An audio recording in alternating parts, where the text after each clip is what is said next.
Okay, let's move on and bring on board our guest for the day, Mr. N. Venkatram. He's the CEO of Deloitte India. He joins us right now on the show. Thank you so much, sir, for taking time out. I would like to know what has been your assessment of the announcement made so far. Of course, we are yet to find out what the details are, but given the fact that PM has sort of called out for a Swadeshi 2.0 in a big way. He's talking about rescuing the country from the ravages of the pandemic in a big way. What do you make of it?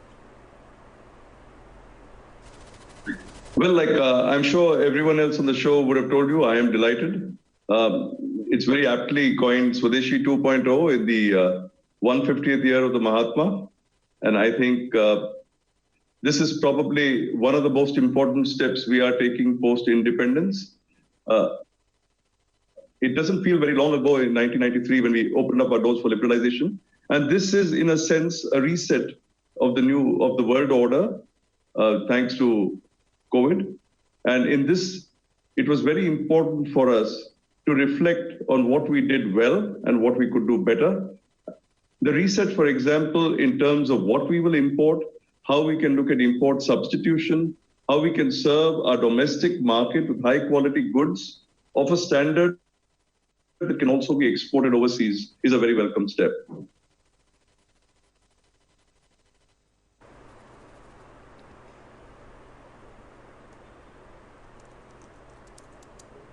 Okay, of course, we all and mostly everybody on the street are pretty excited about the announcements made. But let's talk about reimagining the global supply chain. That has been one of the key thrusts of the PM's speech last night. It is a once-in-a-lifetime opportunity, sort of at serving the domestic market through import substitution. But if you look at the larger picture, like you pointed out, that it is a good opportunity to really boost our exports.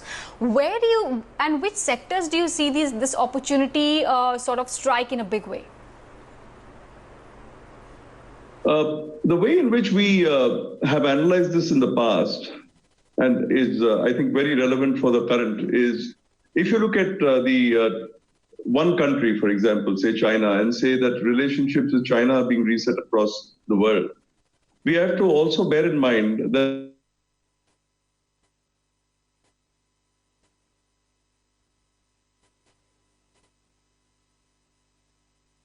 overnight, there are people calling out, for example, China +1, so that you also don't have an overly dependent or an over-reliant view on China. And these are all aspects that we need to consider when we look in terms of entering the global supply chain.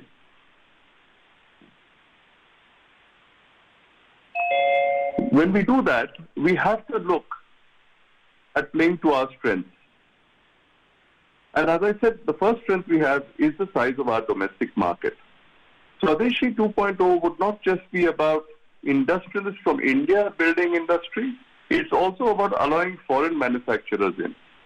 Of course, it's a different issue that foreign manufacturers will come in only if Indian industrialists and entrepreneurs also decide to set up greenfield ventures or to invest money in India. So therefore, investment by ourselves, as well as allowing foreign investment in, not only in the form of investment on our stock markets or through loans and other means and financing, but also in terms of on-the-ground investment in plant, in technology, etc.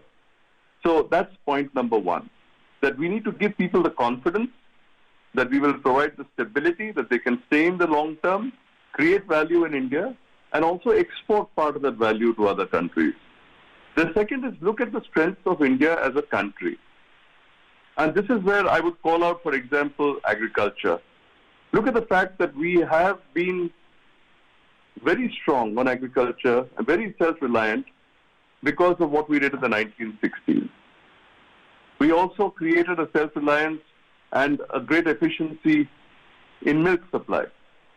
There is absolutely no reason why we can't do that on fruits and vegetables or with the large coastline that we have on seafood.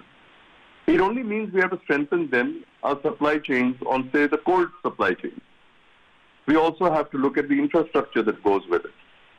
So in this way, step by step, we have to think of how is it that we can enter global supply chains with a confident, stronger, dependable, and predictable India. I think that would be key to entering global supply chains. There are other areas as well that I could think of. If I look at import substitution, there's a lot of import we do of, say, appliances, of electronics.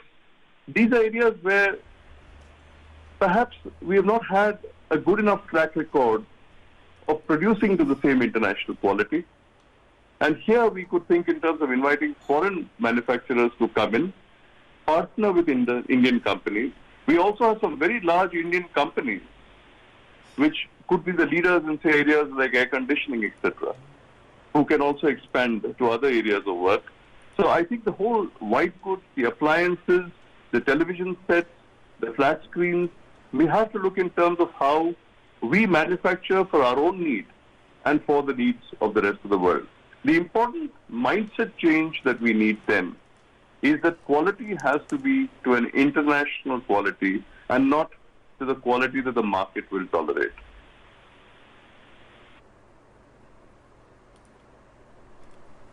Right. You just spoke about how we need to now instill confidence among people that we can manufacture within the country and we can be self-reliant. Even last night we were talking to a host of experts. They also said that the onus now lies on India Inc. as well to work in collaboration in tandem with what the government is targeting, and the government and even the PM's speech indicated too. How can now the India Inc. come together and instill that confidence in people and employees, workers, and across industries? Absolutely. I think that one of the industries which is having a hard time during COVID, but is actually an industry that we should all look up to for showing us the way, is the automotive industry. If you look over time, we were a country that just got reconciled to driving the ambassador car of the Premier Padmini. And probably those who owned something called, I think it was a Standard Herald, thought that they had a car that was a little more international. And then at that point in time, none of us ever thought that we could manufacture cars in India to international standards. And today, if you look at what companies in India have done, if you look at even the international manufacturers who came to India and manufactured, certain models they manufactured in India were those which they exported to other parts of the world. They also created the MSME and other industries behind them. You had the whole supply chain going for them, the component manufacturers, the tire manufacturers. So therefore, if you really look at building an ecosystem, India has shown the way in the automotive industry. And I think that's a very fine model to follow, because many of those manufacturers got the scale that they required. Now, it's a different issue that the automotive industry is going through its own trials and tribulations, that they've always had a cyclical approach. The fact that electronic vehicles, for example, are going to be the need of the future, and they therefore would need to also adapt. So our automotive industry would now look in terms of saying, okay, how do we reset in 2.0 to electric vehicles? How can we look at the supply chain for electric vehicles globally? Because this is not a question of competing then again with one or two countries.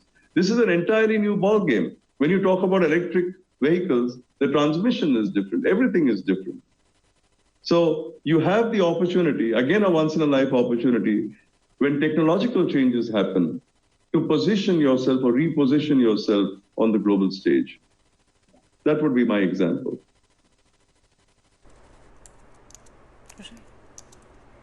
Right, that's really a good one, I would say, Mr. Venkatram.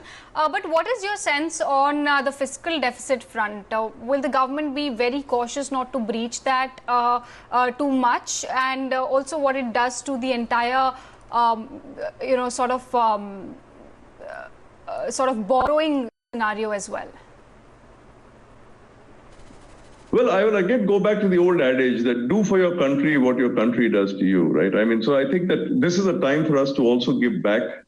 The country is getting us back into a thrive mode to say that, look, over the last 20 years, a lot of you have flourished. We have this roadblock and we will help you get over this roadblock. But I think as citizens, we also owe it to give the country back. If you just reflect upon it, a lot of us got prosperity over the last 20 years. I do not believe that all of us gave back in equal measure. Whether it was to society, if you look at the way in which the migrant laborers were treated, some companies did certainly help, but to a large extent, industry washed its hands off and said, this is a problem of the government to deal with. Similarly, when you look in terms of labor reform that is required, contributions that we have to make for the long-term well-being of all classes of society, contributions that need to be made in terms of taxes that you need to pay. We should look at this, as I have said before, equivalent to getting back after a period of wartime, which means we have to be citizens, proud of our country and willing to defend our country, even if that means that part of what we earn needs to be given back. So there is no free lunch here, as somebody had put it earlier, though I find it may be a little too, easy a language to use. But the reality is, we as citizens of the country need to give back, because this is a once-in-a-lifetime opportunity to create the India that we have all envisioned. And we will all prosper from it. Let's create a more balanced society as a result of this, and also learn to give back from what we earn. This is temporary. It is just that it's happening in our lifetimes and we are feeling the pain. But 3 years from now, we will all be in a better place than where we are today. 5 years from now, we will certainly be prospering. And I'm very, very sure that with the focus of the government and the renewal of entrepreneurship in India, which, as I said, if coupled with the correct changes in regulation, we will really have a completely different India 10 years from now. This is a long-term story. Don't look for easy solutions. Don't look for prosperity 2 years from now. This is a long haul, but it is a necessary step that India Inc. will need to take along with the government on this journey.